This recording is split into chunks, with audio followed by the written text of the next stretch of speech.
pretty fascinating contest coming your way. Diego Pacheco, who's 10-0 with 8 knockouts, 19 years old.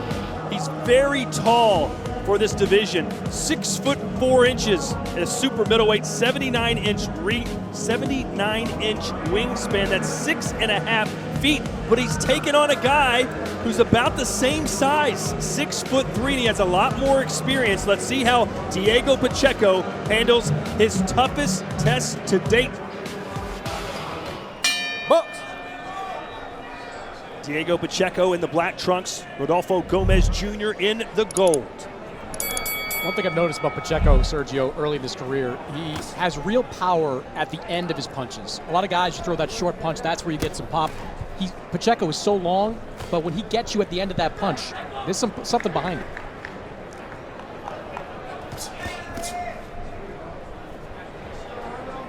Nicknamed the Cobra, goes down to the rib cage.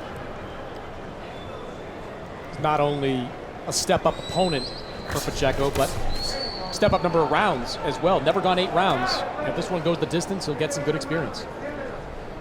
And technically, you know, Gomez has been in there with a former world champion, a faded former world champion, but still, Ricardo Mayorga. Power's the last thing to go.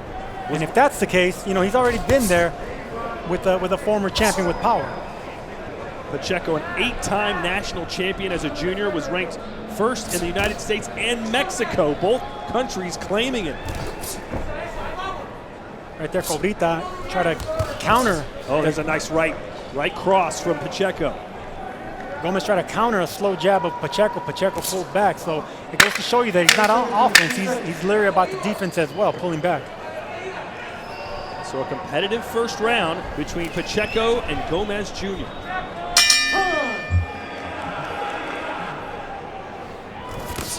Oh, and a straight right from Pacheco caught Gomez Jr. on the chin. You get a bird's eye view of a cobra in Gomez. Does a cobra beat a Latin snake? No. I like Pacheco being more assertive now, kind of dictating the pace. Good body shot in that last exchange.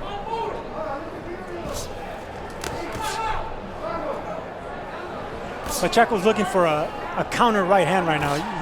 He has it. There it is right there. And you can see by the way his back foot, his right foot, he was on his tippy toes and he was trying to get the counter there, but Gomez wasn't falling for it. Bend your knees and make yourself a little smaller, which is what Gomez did in order to spring up. Make yourself smaller to bounce on your opponent and spring up, and you catch him off guard. Well, this is the round Pacheco said he would put Gomez Jr. down in. Let's see if he does it.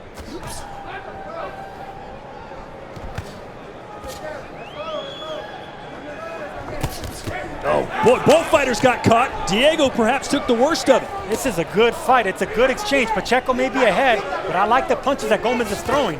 Todd, you're right. Pacheco took the worst end of that exchange, caught a clean left hook to the face. And like I said earlier, the thing when you're this tall, especially at 6'3", 6'4", you're not accustomed to fighting other tall fighters. It's a nice uppercut right there in the chest of Gomez. That left hook really caught him right there, but you got to give Gomez credit. He's punching right back as well. That was a really good round for Rodolfo Gomez. I'll tell you what, through 3 rounds, he's in a fight. So Gomez is not here just to go the distance. He's here to win. Well, that's all matchmaking as well. You want to get fighters like this, tall fighters that you're not accustomed to fighting, that have never been knocked out.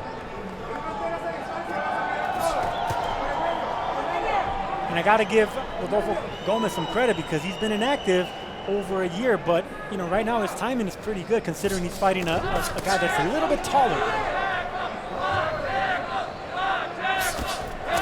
Oh, a left hook right across the chin from Pacheco. Both of them missed big right hands, but it was Pacheco with a short left hook. See, what you want to see in a young prospect like Pacheco, and we've called every single one of his 10 fights here in the zone, he's gotten better every single time. And that's what you want in a young fighter.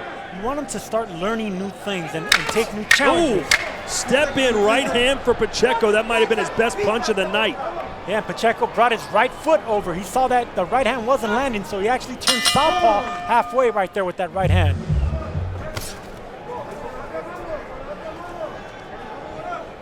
He has that very long reach.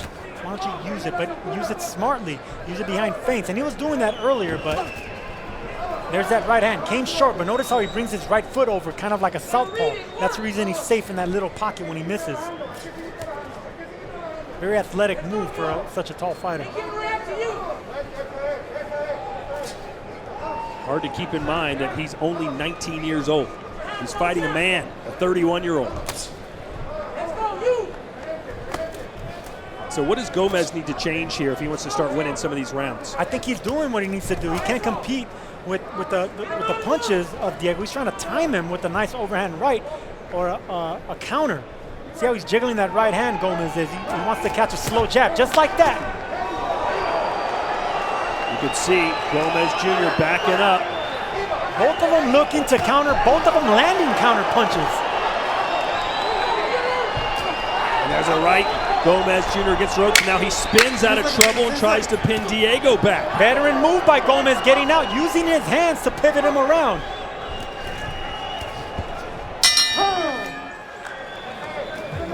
Go. Nice counter shot there from Diego Pacheco. You can see the head of Gomez Jr. snap back. Because he's getting the rhythm behind the jab now. It's all rhythm here.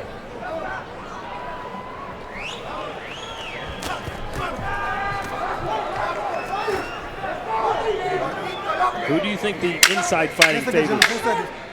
Well, I love the way Pacheco throws his punches in the inside, especially those uppercuts like that. So I think it favors Pacheco. He has a slightly better technique in there. Don't make every jab so long. You can shorten up the second and third. Good left uppercut from Pacheco. Sergio, I'm with you. I haven't seen anything that resembles a double or triple jab. That would go a long way towards making Pacheco's power with the other hand more effective.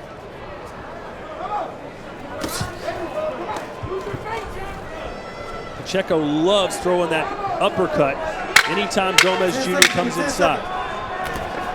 So Gomez, you know, he came in here to win as well. He's just not an opponent here. This is a big opportunity for him at the big stage.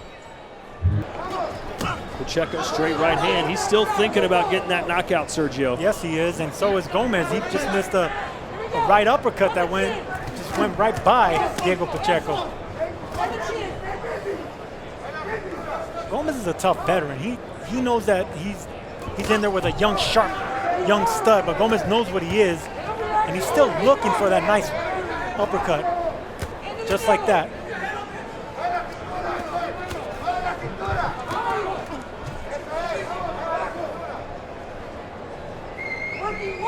Still time for something big to happen for either fighter.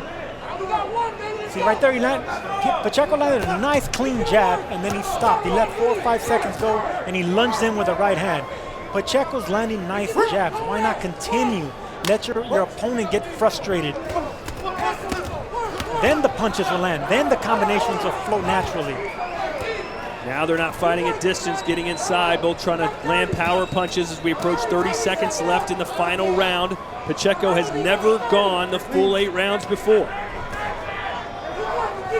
A jab not only frustrates your opponent, but it makes you control of the fight. That's ring generalship. Behind, you control the tempo of the action. And the more you're popping your opponent with that jab, the more that he's going to get discouraged and want to try to do something out of the element. And there's a right hand, a crushing shot for Pacheco with 10 seconds to go. And now Gomez trying to hold on a little bit.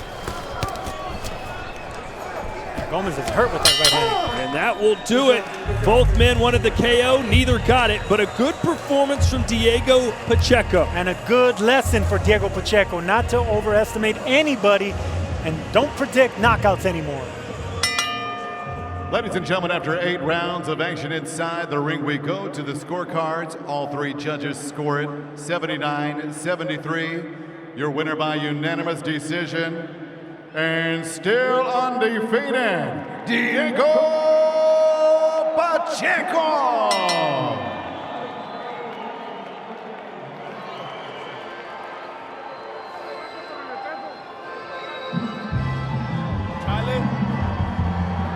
Gonzalez.